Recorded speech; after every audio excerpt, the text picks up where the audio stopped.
شہر رمضان، ابوالکلام آزاد۔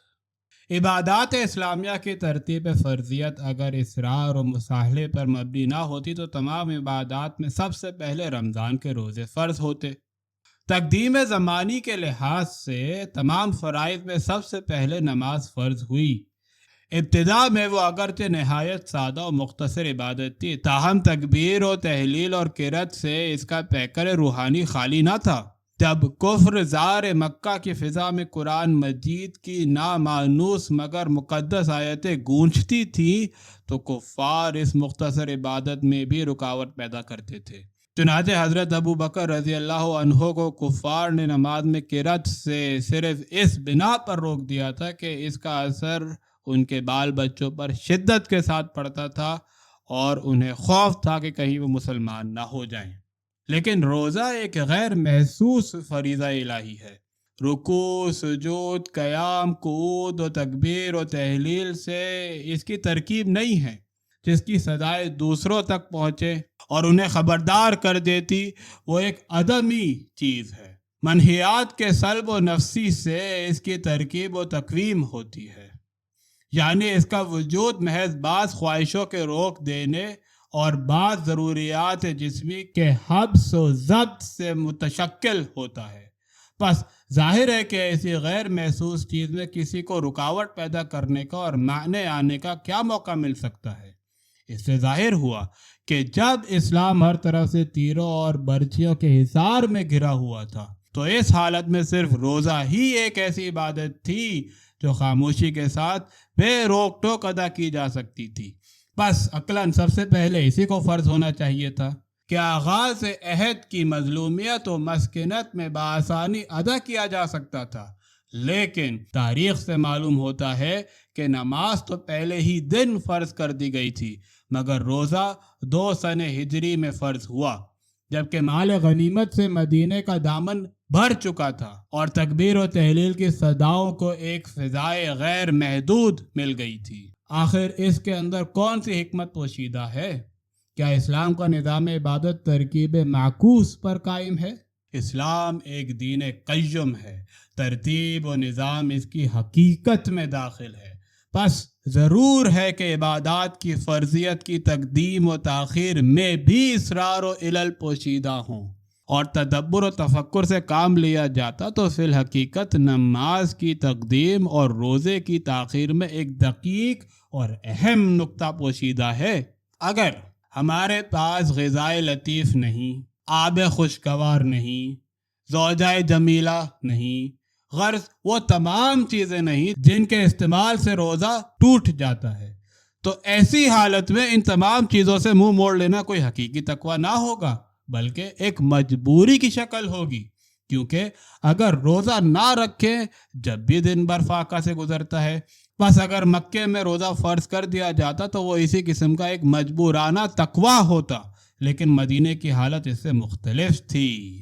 وہاں زمین اپنے خزانے اگل رہی تھی، خوبصورت کنیزیں ہر طرف سے آ کر جمع ہو رہی تھیں، فتوحات کے آغاز نے طرح طرح کی نعمتوں کے انبار لگا دیے تھے، اور آزادی کے احساس نے ان جذبات کو اور بھی مشتعل کر دیا تھا۔ ایسی حالت میں اگر کوئی شخص ان لذائذ طبیبہ سے احتراز کرتا تو یہ بے شبہ اس کی قوت ایمان و ضبط نفس کی دلیل ہوتی۔ اسلام در حقیقت صبر و توکل کی ایک آزمائش اور زہد و تقویٰ کا امتحان گاہ ہے۔ اس لیے صبر و قناعت کے لیے اس نے مسلمانوں کے زہد و تقویٰ کو روزے کے ساتھ آزمایا، اور ایسے وقت میں آزمایا جبکہ لغزش اور ٹھوکر کے اسباب فراہم ہونا شروع ہو گئے۔ جمہور مفسرین کا بیان ہے کہ ابتدائی اسلام میں مسلمانوں نے بھی روزہ بالکل انہی خصوصیات کے ساتھ اختیار کیا تھا جس کی مثال عیسائیوں کے سلسلہ عبادت میں قائم ہو چکی تھی، یعنی عیسائیوں کے یہاں روزہ نہایت سخت شرائط کا پابند تھا۔ مثلاً اگر کوئی شخص افطار کر کے سو جاتا تھا تو اس پر کھانا پینا، عورت کے پاس جانا حرام ہو جاتا تھا، اور اسی نیند کی ابتدا سے اس کے روزے کی ابتدا قرار پاتی تھی۔ شروع اسلام میں مسلمان بھی انہی شرائط کے پابند تھے، لیکن بعض صحابہ نے حالت روزہ میں دن بھر کام کیا، شام کے وقت پلٹے تو کھانا تیار نہ تھا. بیوی نے کھانا پکانا چاہا مگر ان کو کھانے سے پہلے نیند آ گئی اور بغیر افطار کیے ہوئے سو گئے. اسی فاقے کی حالت میں دوسرے روز کا روزہ بھی رکھنا پڑا. نتیجہ یہ ہوا کہ بے ہوش ہو گئے. یہ تو مجبوری کی صورت تھی، لیکن بعض لوگ ضبط نفس بھی نہ کر سکے. خود حضرت عمر رضی اللہ عنہ اپنی بیوی سے علیحدہ نہ رہ سکے. اس بنا پر خداوند تعالیٰ نے تشریح مزید کر دی کہ شریعت اسلامیہ کا روزہ اقوام سابقہ کے سے شدائد پر مبنی نہیں ہے، بلکہ اس میں ہر طرح کی آسانی اور سہولتیں رکھی گئی ہیں. أحل لكم ليلة الصيام الرفث إلى نسائكم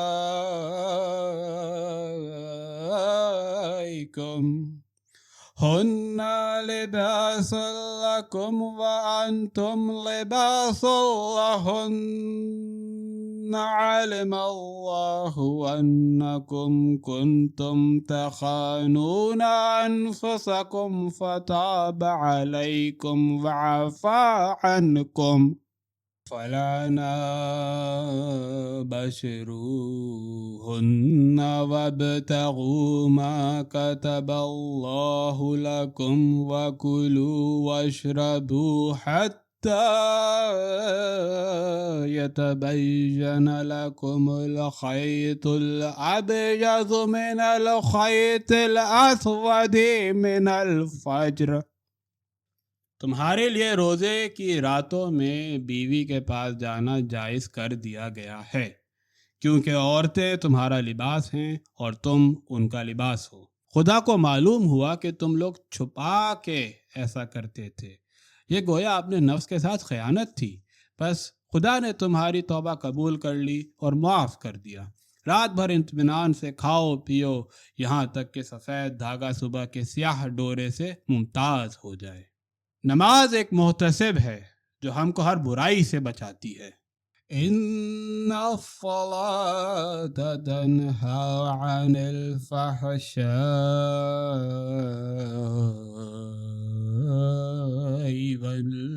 والمنکر. نماز بری باتوں سے روکتی ہے، لیکن محض احتساب سے تقوی حاصل نہیں ہو سکتا. طبیب ہم کو پرہیز بتاتا ہے اور ہم اس کی ہدایت پر عمل نہیں کرتے. اس کے پرہیز کا اصل مقصد یعنی صحت حاصل کرنا نہیں. نماز ہم کو تقوی کی راہ دکھاتی ہے، لیکن روزہ ایک ایسی عبادت ہے جو ہم کو نماز کے احتساب کا نتیجہ عملی صورت میں دکھاتی ہے. نماز ہم کو تقوی سکھاتی ہے اور ہم نے روزے میں تمام منہیات سے احتراز کر کے تقوی حاصل کر لیا. بس نماز کا اصلی نتیجہ روزہ ہے. یہی وجہ ہے کہ وہ نماز کے بعد فرض کیا گیا، کیونکہ نتیجہ کبھی اصل علت سے منفک نہیں ہو سکتا. روزہ اگرچہ نماز کا عملی نتیجہ ہے، لیکن وہ خود زکوٰۃ کی علت بن جاتا ہے. انسان جب روزہ رکھتا ہے تو خود بھوکا پیاسا رہ کر غریبوں اور مسکینوں کی بھوک پیاس کا اچھی طرح اندازہ کر لیتا ہے. بس اسے وہ فقراء و مساکین یاد آ جاتے ہیں جو 12 مہینے اس تکلیف میں مجبوراً مبتلا رہتے ہیں. لیکن جس تکلیف کو روزہ دار نے اپنی خوشی سے ایک ماہ کے لیے اختیار کیا، اس کا لازمی نتیجہ یہ ہے کہ اس کے دل میں ان کی اعانت کا حقیقی جذبہ پیدا ہو جاتا ہے، اور جب کبھی کسی بھوکے پیاسے کو دیکھتا ہے تو ٹھیک ٹھیک سمجھ لیتا ہے کہ اس پر کیسی مصیبت طاری ہے. یہی وجہ ہے کہ حضرت صلی اللہ علیہ وآلہ وسلم رمضان المبارک میں معمول سے زیادہ انفاق کیا کرتے تھے، اور یہی سبب ہے کہ رمضان کے بعد صدقہ فطر واجب کیا گیا. اس لحاظ سے عبادات کے سلسلے میں زکوٰۃ کا تیسرا درجہ اتفاقی نہیں بلکہ عقلی ہے، کیونکہ وہ روزے کا نتیجہ ہے. عبادات کے سلسلے میں روزے کا چونکہ دوسرا درجہ تھا، اس لیے اس کے نتیجے کا تیسرا اثر زکوٰۃ قرار پایا. حج ان تمام عبادات کا جامع ہے. اس کے علاوہ وہ اسلام کا آخری فرض ہے. نماز بھی اس کا جز ہے جو خطبہ و جماعت کے ساتھ ادا کی جاتی ہے. وہ روزہ و زکوٰۃ کا بھی ذریعہ بن سکتا ہے. فَمَنْ كَانَ مِنْكُمْ مَرِيضًا أَوْ بِهِ أَذًى مِّنْ رأسه ففدية من صيام أو صدقة أو نسك۔ تو تم میں سے جو مریض ہو یا اس کے سر پر کوئی مرض ہو تو وہ روزے کا یا صدقے کا یا قربانی کا فدیہ ادا کرے۔ بس وہ اسلام کی عبادات سہگانہ کا ایک جامع مرقع ہے جو دنیا کو علل اعلان دکھایا جاتا ہے، لیکن در حقیقت حج بھی روزے کا آخری نتیجہ ہے، روزے کا بہترین نتیجہ یا تقوی کا ایک بہترین مظہر اعتکاف ہے، جس میں انسان پر وہ چیزیں حرام ہو جاتی ہیں جو خود روزے کے زمانے میں حلال تھیں۔ وَلَا تُبَاشِرُوهُنَّ وَأَنْتُمْ عَاكِفُونَ فِي الْمَسَاجِدِ تِلْكَ حُدُودُ اللَّهِ فَلَا تَقْرَبُوهَا كَذَلِكَ يُبَيِّنُ اللَّهُ آيَاتِهِ لِلنَّاسِ لَعَلَّهُمْ يَتَّقُونَ۔ اور اپنی عورتوں کے پاس حالت اعتکاف میں نہ جاؤ، یہ خدا کے حدود ہیں، ان سے بچو۔ اسی طرح خدا اپنی آیتوں کو انسان کے لیے بیان کرتا ہے کہ وہ تقوی اختیار کریں۔ اعتکاف تقوی کا بہترین مظہر ہے، اس لیے اس کے لیے وہ تمام شرائط لازمی ہیں جن کے آغوش میں تقوی نشو و نما پاتا ہے۔ اعتکاف کے لیے روزہ ضروری ہے جو مجسم تقوی ہے۔ مسجد کے حدود سے باہر کوئی شخص معتکف نہیں ہو سکتا، اور مسجد ہی وہ گھر ہے جس کو خدا نے مؤسس علی التقوی کہا ہے۔ پس اعتکاف روزے کا ایک جز یا اس کی ایک اعلیٰ ترین شکل ہے، اور حج کے غرض سے ہم جس مقدس گھر کی زیارت کو جاتے ہیں اس کی تعمیر کا بھی ایک مقصد اعتکاف تھا۔ وَاحِدْنَا إِلَّا إِبْرَاهِيمَ وَإِسْمَاعِيلَ أَنْ طَهِّرَ بَيْتِيَ لِلطَّائِفِينَ وَالْعَاكِفِينَ وَالرُّكَّعِ السُّجُودِ۔ اور ہم نے ابراہیم اور اسماعیل کو وصیت کی کہ تم ہمارے گھر کو طواف کرنے والوں کے لیے اور مجاوروں کے لیے اور رکوع و سجود کرنے والوں کے لیے پاک کر دو۔ لیکن ہم کو سب سے زیادہ اس چیز پر غور کرنا چاہیے جس کی بنا پر قرآن مجید رمضان میں نازل کیا گیا۔ ہم نماز پڑھتے ہیں، زکوٰۃ دیتے ہیں، حج کرتے ہیں، لیکن ہم پر کوئی آیت نازل نہیں ہوتی۔ صرف روزہ ہی ایک ایسی عبادت ہے جس کی برکت سے ہم پر پورا قرآن نازل ہوا۔ شہر الرمضان الذی انزل فیہ القرآن۔ اللہ تعالیٰ نے قرآن کریم کو صرف متقین کے لیے نازل فرمایا ہے۔ ذَلِكَ الْكِتَابُ لَا رَيْبَ فِيهِ هُدًى لِّلْمُتَّقِينَ الذين يؤمنون بالغيب ويقيمون الصلاة ومما رزقناهم ينفقون۔ اس کتاب میں کوئی شبہ نہیں، وہ ان پرہیزگاروں کے لیے رہنما ہے جو غیب پر ایمان لاتے ہیں، نماز پڑھتے ہیں، اور ہم نے جو کچھ انہیں دے رکھا ہے اس میں انفاق اور صدقات کرتے ہیں۔ روزہ صرف تقوی کا نام ہے۔ اس بنا پر قرآن مجید کا حقیقی ظرف رمضان اور اس کا حقیقی مخاطب صرف روزہ دار ہی ہو سکتا ہے۔ شہر رمضان الذی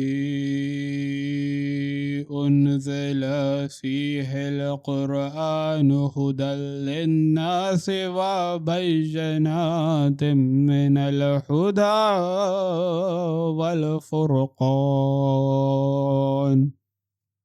رمضان کا وہ مہینہ جس میں قرآن نازل کیا گیا، جو ہدایت ہے لوگوں کے لیے، اور اس میں نہایت واضح اور روشن دلیلیں، امتیاز و ہدایات کی موجود ہیں۔ امام راضی نے لکھا ہے کہ خدا نے سورہ بقر کے اول میں ہدی للمتقین کہا تھا اور یہاں ہدی للناس کہا ہے، اس لیے ان دونوں آیتوں کے ملانے سے معلوم ہوتا ہے کہ آدمی وہی ہے جو پرہیزگار ہے، جو پرہیزگار نہیں وہ آدمی نہیں۔ دوسرے الفاظ میں اس مفہوم کو یوں بھی ادا کر سکتے ہیں کہ کامل انسان وہی ہے جو روزہ دار ہے، یعنی ضبط و صبر اور ایثار کی قوت رکھتا ہو۔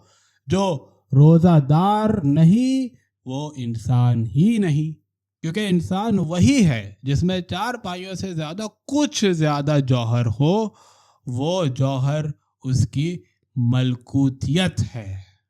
روزے سے انسان کے قلب میں تقویٰ و طہارت کی جو کیفیت الہیہ پیدا ہو جاتی ہے، اس کا مظہر اگرچہ اس کی زندگی کا ہر حصہ ہو سکتا ہے، تاہم اس کے اظہار کا حقیقی موقع معاملات تمدنی ہیں، جہاں انسان کا قدم ڈگمگا جاتا اور حلال و حرام کے درمیان جو مشتبہات ہیں ان کی تمیز اٹھ جاتی۔ کسی نے امام محمد سے کہا کہ آپ نے زہد میں کوئی کتاب نہیں لکھی؟ انہوں نے فرمایا، میں نے معاملات میں کتابیں لکھ دی ہیں، زہد کا مظہر اس سے بڑھ کر اور کیا ہو سکتا ہے۔ اس لحاظ سے تمہارے معاملات روزے کے نتائج کے اظہار کا بہترین ذریعہ ہیں۔ یہی وجہ ہے کہ اللہ تعالیٰ نے روزے کے احکام کے بعد فرمایا، وَلَا تَأْكُلُوا أَمْوَالَكُمْ بَيْنَكُمْ بِالْبَاطِلِ وَتُدْلُوا بِهَا إِلَى الْحُكَّامِ لِتَأْكُلُوا فَرِيقًا مِّنْ أَمْوَالِ النَّاسِ بِالْإِثْمِ وَأَنْتُمْ تَعْلَمُونَ۔ اور اپنے مال کو باہم ناجائز طریقے سے نہ کھاؤ اور نہ حکام کو رشوت دو کہ وہ لوگوں کے مال کا ایک حصہ ناجائز طریقے سے کھائیں۔ نظم کلام و ترتیب آیات کے لحاظ سے ان احکام کو بظاہر روزے سے کوئی مناسبت نہیں، لیکن حقیقت یہ ہے کہ روزے کی روح یہی عقل حلال ہے۔ روزے نے انسان پر عقل حلال صرف اس لیے حرام کر دیا کہ اگر قناعت کی اعلیٰ درجے تک نہیں پہنچ سکتا تو اس کو کم از کم زہد و قناعت کا خوگر ہو کر عقل حرام سے تو ضرور بچنا چاہیے۔ قرآن مجید کا طرز خطاب یہی ہے کہ وہ مقدمات قائم کر دیتا ہے، ان کے نتائج پیش کر دیتا ہے، لیکن یہ نہیں بتلاتا ہے کہ اس میں کون سا مقدمہ ہے اور کون سا نتیجہ۔ تاہم فطرت سلیمہ خود بخود اس کی طرف ہدایت کرتی ہے۔ إِنَّ هَذَا الْقُرْآنَ يَهْدِي لِلَّتِي هِيَ أَقْوَمُ